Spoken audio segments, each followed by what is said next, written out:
Bonjour tout le monde, je suis PK et je suis de nouveau ici pour parler sur la Coupe du Monde de 2018. Et on doit parler aujourd'hui de la huitième de finale. 16 équipes ont déjà parti, 16 équipes sont encore à la Russie dans cette mondiale. Je vais parler sur les 8 jeux qui vont arriver dans cette semaine. Le premier jeu, c'est le disputé entre les équipes d'Uruguay et Portugal. On va dire que l'équipe d'Uruguay, c'est plus forte la défense. C'est plus fort le milieu de terrain. C'est plus fort aussi avec les attaquants parce que les équipes, les deux, Cavani et Suarez, qui sont de bouteurs extraordinaires. Les joueurs comme Godin et Jiménez qui jouent ensemble athlétiquement dit. Aussi un gardien, c'est vraiment expérimenté.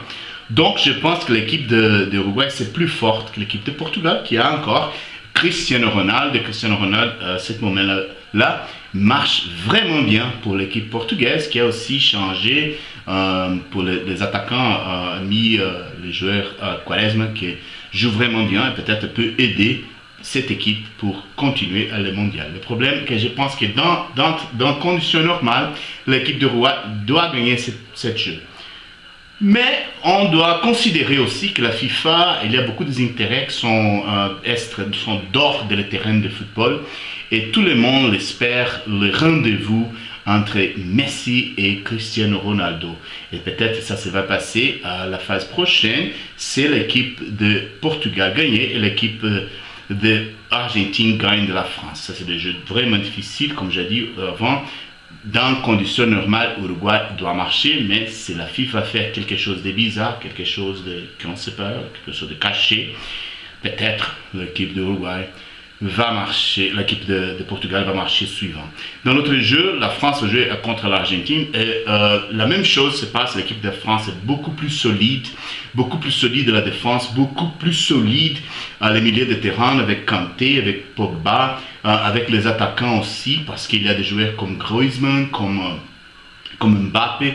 Et pour l'équipe de l'Argentine, c'est une équipe vraiment faible, une équipe qui a déjà joué d'une façon pauvre les deux jeux. Avant, ils ont perdu de la Croatie, ils ont pas joué bien.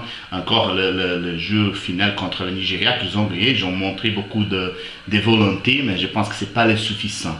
Mais de nouveau, c'est la FIFA va faire quelque chose de bizarre pour arriver à les rendez-vous de Ronaldo contre Messi. C'est la défaite pour le foot, mais peut-être la victoire des sponsors. Et je pense que là, ça c'est vraiment triste, mais ça, les possibilités existent. L'autre jeu, Brésil va jouer contre Mexique. Je pense que l'équipe de Brésil a développé beaucoup. Neymar a commencé à jouer vraiment bien. Philippe Coutinho joue vraiment, il est très fort. À la gauche, Brésil est beaucoup fort, avec Marcel aussi. À la droite, il y a beaucoup de problèmes. Le système défensif, c'est fort aussi, avec Miranda et Thiago Silva qui jouaient vraiment bien. Pas beaucoup de gardiens, c'est vrai. Le gardien, c'est pas très solide, le Brésil. Et l'équipe de Mexico, il y a peut-être la meilleure équipe de l'histoire de Mexico, mais ils ont désappointé tout le monde, qu'ils ont perdu l'équipe de Suède la semaine passée d'une façon terrible. Donc je pense que l'équipe de Mexico peut-être s'était affectée psychologiquement et peut-être Brésil va gagner ce jeu. Je pense que Brésil c'est une équipe plus forte et plus solide que l'équipe de Mexico. L'autre jeu, la Belgique, la forte Belgique, les joueurs extraordinaires, le milieu de terrain, comme Kevin De Bruyne, comme Hazard, comme Mertens à la droite, comme l'attaquant Lukaku, c'est un grand buteur pour l'équipe de Belgique. Donc je crois que la Belgique va gagner le Japon sans grande difficulté. L'équipe du Japon, c'est une équipe vraiment vite, qui joue avec beaucoup de cœur, mais je pense que ce ne sera pas le suffisant pour jouer contre les Diables Rouges. L'autre jeu, l'Espagne va jouer contre la Russie, et c'est vrai, de nouveau, que l'Espagne possède les milieux de terrain des joueurs extraordinaires, comme Isco, comme Iniesta, comme David Silva. Et l'équipe de Russie a caché beaucoup de choses, ils ont Cherichev, un bon joueur et tout, mais je pense que ce n'est pas le suffisant pour se battre contre une équipe vraiment forte, une équipe d'Espagne. Mais à ce moment-là, on doit penser qu'ils ont Poutine, qui est le président de l'équipe, le premier de la Russie. Peut-être qu'il va faire des choses bizarres pour faire la Russie marcher avant dans cette mondiale. Ça, c'est des choses tristes, mais qui ont ça qui se passe dans la FIFA. Mais à ce moment-là, je crois que l'Espagne doit gagner 7 jeux. Dans notre jeu, Croatie va jouer contre la Danemark. L'équipe de Nord, ils ont gagné de Pérou un jeu d'une façon terrible parce que Pérou a joué beaucoup plus que l'équipe de Danemark. Ils ont arrivé à l'égalité avec l'équipe d'Australie. Je pense que j'ai joué mieux que le Danemark.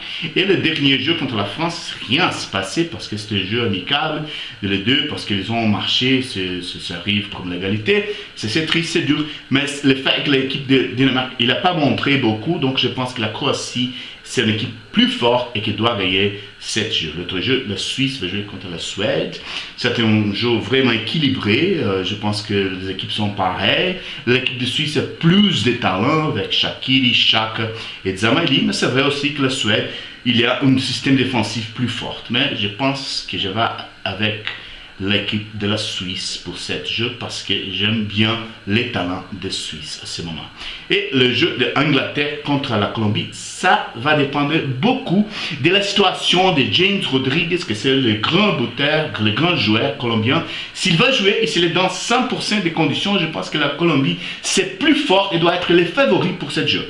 Mais à ce moment-là, si Rodriguez n'est pas le suffisant, il n'est pas 100% pour cette jeu, donc l'Angleterre peut-être peut gagner cette jeu. Mais c'est aussi le vrai que l'équipe colombienne a plus de talent. D'un côté, l'Angleterre avait des joueurs comme Kane, comme Young, comme Sterling, mais les joueurs comme Cuadrado, comme Quintero, comme Falcon, Front et aussi avec James Rodriguez, c'est vrai que la Colombie, il y a plus de talent. Et dans conditions normales, avec James Rodriguez, je pense que la Colombie doit gagner 7 jours. Donc, c'est 7 je pense que ça va arriver dans cette Coupe du Monde. Le tournée finale, je vais retourner pour parler tout après. Au revoir!